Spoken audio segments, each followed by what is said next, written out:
hojiin biyyaalaati deemee agreementii mallatteessee waan enerjii dhugaatii enerjii jedhamu sana galchuudhaaf hojjete piroosesii inni jalqabe sun jalaa danqame birrii miiliyoona meeqa lakkaa'amu jechuudha annan beeka. Magaazina inni asii kireeffate jalaa cufsiifame hin dubbanne inni waan gana.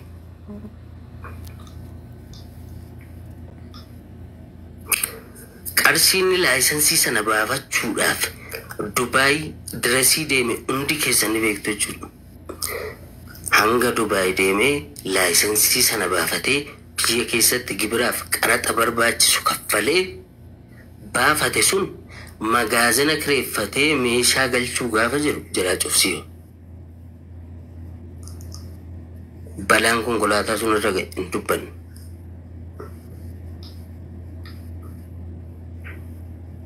Qarshii gamaas gamanaas maalis hiriyoota isaarraas namas jaallatanurraas fudhatee namni kaleessa konkolaataadhaan deemuu isaa beeku sun har'a gaafa inni lafa deemu arguu waan hin barbaanneef konkolaataa biraa fudhatee itti liqeeffatees ganaa liqii kaffaluufis jiraachuu mala. I don't know. Konkolaataan deemaa jira. Osoo inni akkasiin jiraatu hattuudha maalidha jedhamee sirrii irratti hojjetamee sanuu nama maqaa sheeka biyya abalu jedhamee moggaafateen poolisaan qabamee deeme baalee. Gaafa inni qabamu sana itti bilbileetiin maalidha wanti ta'e namni wayinatti himnaan maalidha wanti ta'e jennaani waan akkasiitii bakka kanaan jira jedhe. Tole waan irra geesse na beeksisii hin jireen. Hin deeme baalee gaafa deemu gaafachuudhaaf deemuudhaaf jenneetu baalee deemuudhaaf tikeeta murachuu fedheen gaafadhe. Kurtigootoo gaafachuudhaaf dhufaa jirra hiriyaa koo kan biraa jira. Gaafachuudhaaf dhufaa jirra haa akkamii utuu an achin deemin Aleeksi Taayyees Murtiguutoodhaa wajjin waan hatan wajjin nyaataa ture waan ta'aniif inni kunis seeratti dhiyaachuu qabaa jedhee miidiyaadhaan labsame. Sana waan an argeefan bilbilee gaafadhe. Murtiguutoo gaafachuudhaaf roobee dhufaa jirra akkamii jennaan in dhufinatis qoratamaa hartaan jedhan akkasii okay hiriyaa kootiin deemiiti waan jiru adda baasinaa bilbili. Yoo hidhamuus ta'e hidhaan nuuf haaraa miti jedheetan erge gaafan deemu. Gurbaa hiriyaa koo achi deeme sana maal jedhan Aleeksi Taayyee jechuun si'i jedhanii gaafatan waajjira poolisiitti.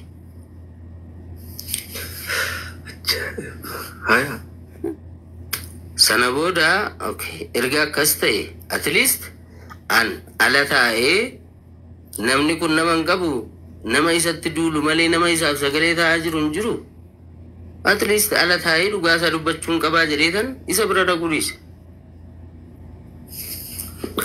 Isa bira dhaquu dhiisnaan an dhaqee qabamuu dhiisnaan kiyyoo jaraa keessa galuu dhiisnaan sheekni roobee maal jedhee maxxanse.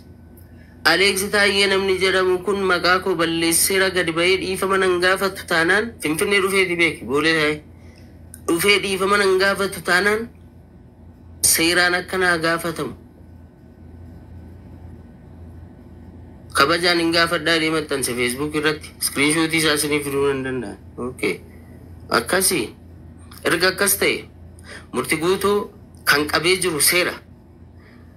Yakka inni hojjeteen kan gaafachuu danda'u seera malee sheekni roobee gadi bahee bakka mana murtiitiif abbaa langaa bu'ee maqa balleessiidhaa fi ibsa irratti kennuu hin danda'u warra qaama seeraa bakka bu'ee jecha hin taane isaaf jedhu kun seeraan gaafatamuu qabaa jedhee dubbii gaafan itti garagalchuu na dhiisan. Sigalee gaafa hidhaadhaa ba'u dubbii gabaabaa qabxiin ijoo koo maali dubbii gabaabaa murtiin akka fedhetti isaa ba'u. Gaafa sanas maalan jedhan murtii ati qulqulluus ta'e yakkas qabaadhu rabbi si baasu hojii keeti jireetan biraa deebi'e. Ni dhufee gaafa ba'u Adaamaadha an mana isaa bulee hin beekaan. At least guyyaa 3 guyyaa 4 mana isaa bulee hin beeka. Akka inni itti ijaare hin beeka mana isaa. mani sun jalaa diigame natti bilbileeti aboon of jibbeen jira lafa kanarraa of balleessuun barbaadaa jira waanan biyya kana keessaa qabu tokkittiin mana kana turte mana kana harmee kootiif waadaa galeetan ijaare ibsaatu ibsaa finfinneedhaa Jibuutii deemutu irra ba'e jedhanii na jalaa diigaa jiru safara guutuu diigaa jiru mana kana ergan dhabee an abdii biraan qabu an jireenyuma kana fedhu natti dhaayee jira eessa jirtaan jedhaan finfinneen jira akkanitti jiraadhu beekta boriitu na bira kottu dhuftee waan jiru ilaaluu qabdaadhe okay ani rakkoo akkasii keessan jira akkan maatii jiraachisu beekta maatii irraa yoon deeme haati koo agabuu bulti dhufu waan hin dandeenyeef waan jiru na beeksisi garuu ati tasgabbaadhu waan jarri jedhan godhu seeraaf bitame sanarra darbanii hawaasa waliin diigu taanaan manni sun sa'aatii sanatti waggaa 2 waggaa 3 dura yoo xiqqaate waggaa 2 dura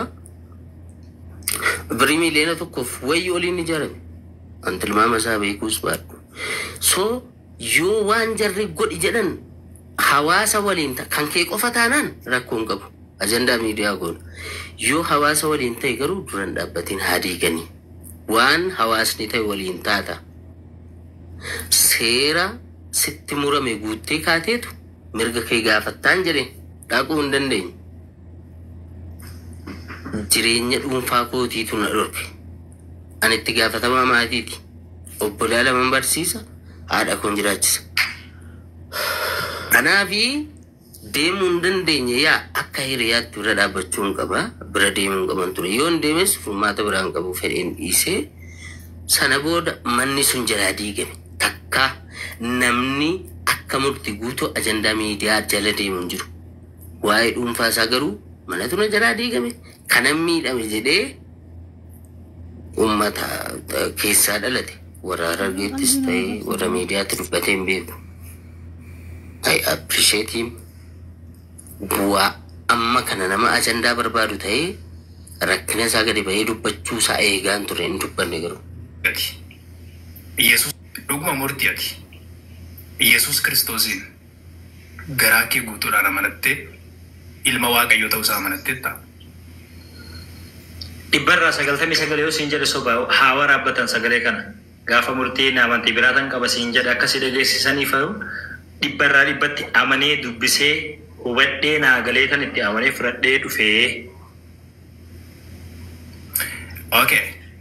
Akkasumas sababii cubbuu biyya lafaatiif du'ee dhiifamuu cubbuu kan argamsiise garaa kee guutuudhaan qalbii kee guutuudhaan amanattetta. Dhibbaa dhibbatti amanee fudhadhee itti amanee. Thank you. Kanuma sirraa barbaade. Okay. Erga akkas ta'e harka kee ol kaastee akka kamitti saatu Yesus Kiristoosin amanattee namni gooftaa si fudhachiise jira. Namni gooftaa na fudhachiise hin jiru namni hedduus gaafadheera ofuma kootiin fudhadhe akka macaafa qulqulluurraa dubbisetti namni tokkollee nan fudhachiisa. Ofumaaf hin fudhadhe. Yaa.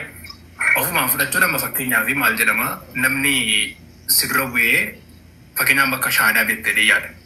Yeroo shaadaa saniif immoo deebiin sii qaba. Raajii Masaratii wajjin guyyaa haasofne irra bilbilaan. Bilbila isaa naa ergaa posti godhee namni hedduu na erganii dubbiseera. Beellama qabannee irra isa immoo Araara TV irratti na argitu yeroo gabaabatti. Okay. Asitti immoo yaaduu qabu yoo ta'e amreeni. Asitti illee si qabsiisuun ta'u. Mirga guutuu qaba. Dhuguma murtii ati. Wallahi waan nama gaddisiisu tokko lamaan dhugaa rabbi waan nama gaddisiisu waan baay'ee qalbii nama cabsu wanti kun dhugumatti waan nama rifachiisu abdiillee nama kutachiisuudha jechuudha baay'ee nama gaddisiisa sababa murtii guutoon amantii islaamummaa gadhiisee fi amantii kanan barbaadu jedhee gara amantii biraa dhaqaa jiruu fi tokko lamaan obboleessi addunyaan isaa namni walitti dhufeenya qaban waltee bultee walii wal hubatan Alex Taayyeen kan jedhamu tokko lamaan himee jira jechuudha waan nama gaddisiisu dura assalamualaikum warahmatullahi wabarakatuh. Salamatan daganne kam jirtan obboleeyyan nagaa keessanii fayyummaa jirtanii. Alhamdulillah har'a geenya hunda keessaniyyuu rabbiin nagaa fayyaadhaan bagarraan isin geessiniin jenna. Dhugaa dubbachuuf hundi keenya har'a jirraa keenya malee borii keenya waan itti jirru hin beennu. Rabbiin balaa nuti quban qabne rabbi nurraa haa qabu. Dhugaa dubbachuuf rabbiin balaa nuti quban qabne nurraa haa qabu. Yaada cinqiin yeroo namatti dhufu wanta gootu yeroo dhabdu gara amantii kanallee jijjiirrachuu amantii kanallee nama jibbisiisa dhugaa dubbachuudhaaf. Sababiin namichi kun maaliif akkana ta'e maaliif kana ta'e jedha yeroo jedhamu iccitii isaa nama hin beeku. Murtii guutuun kana ta'e jedhaa jirra hundi keenya yoo dhugaa dubbachuudhaaf. Anillee dhugaa rabsaa ture rabbi naaf dhiisu. Utuu wanta tokko nu batiniin dura awwaleeni obboleessa argate jedhanii itti qoosaa turan. Inni rakkina isaa dhoksateetiyyuu amantii kiristaanaa kanan qabadha jedhaa jira jechuudha. Rakkinni isaa tokkoffaan Sheeka Roobee waan isaan jedhaa turan ni beektanii. Aleksi Baay'ee waan hundaa kana haasa'ee xumuree jira jechuudha. Dhugumatti wanti kun waan qalbii nama cabsuudha, waan nama rifaasisuudha. Manallee jalaa diigame jedhaa jira Adaamaa keessatti jechuudha. Makiinaan illee balaa konkolaataan itti isa mudate makiinaan isaallee jalaa miidhame kanallee dhoksatee jiraataa ture jechuudha. Lammata immoo mana isaallee Adaamaatti karaa ibsaatu irra ba'e jedhanii karaadhaaf ibsaatu irra ba'e jedhaniitiyyuu jalaa diiganii jedhanii. Hojiin agirimentii inni biyya alaa wajjin walii galee dhugaatii sanaa biyya galchuudhaaf qophii xumurellee jalaa kisaaraa ta'e miliyoona meeqa olii birrii guddaadha jedhanii. Dhugaa baay'ee nama gaddisiisa. Namni tokko abaluu kana ta'e malee maaliif akkana ta'e jedhamee tokko lamaan akka kanatti hin gaafatamee hin hubatamne jechuudha. Garuu sanas ta'e kanas rabbiin nama sabaruuf hinuma qaba. Karaaf hinuma qaba. Riskiis hinuma qaba. Wallaahi yoo sabaree utuu islaamummaa keessatti sabaree rabbi wayiif isa qore. Ilmi namaa inuma qormaatama. Namni hin qormaatamne hin jiru addunyaa kanarratti. Adeemsa keessa jireenya isaa rabbi jijjiiree har'aan isa ga'e wanta ta'eef qormaata kaleessa darbe ilaalee har'allee obsuu qaba ture. Islaamummaa keessatti rabbiin nama obseef bakka guddaa qaba. Jeesaa qabaa fi deebisee isa gammachiisu malee rabbiin hin dhiisu. Wallaahi malee rabbiin awwalolanii amantii kanaanillee rabbiin kana maaluma kana amantii kana keessatti waan hundaa dhabee ani jiraachuu hin qabu jedhanii abdii kutachuun barbaachisaa miti. Rabbiin nama obsee jireenya isaa kana itti fufee inuma kenna riskii inuma laata. Dhugaa dubbachuuf inuma laata. Obsa dadhabna nuti yeroo baay'ee namni kamillee hin danda'u obsa. Dhiira ta'ee dubartii ta'e garuu kan isaa kunillee waan hamilee nama cabsu garuu sababa kan ta'e sababa nama islaamaatiin miidhameefidha. Murtii guutuu wanta inni kana murteeffateef nama islaamaati. Nama islaamaa kun Sheeka Roobeedha.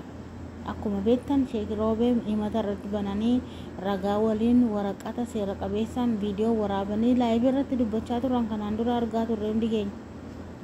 Sababa namni musliimaa tokko egaa kana na godhe an amantii kanallee jibba jedhanii kan abdii kutatantu jiru jechuudha. Garuu namni islaamaa sababa godhatanii amantii ofii dhiisuun obsa dhabuun rakkoo guddaadha. Adaamaa keessatti illee manni isaa jalaa diigamuun karaatti irra ba'e jedhanii mana kan isaa duwwaa diigame moo kan nama hundaa diigame nama Allahu alam kana waan nu badheen qabu baay'ee nama rifachiisa.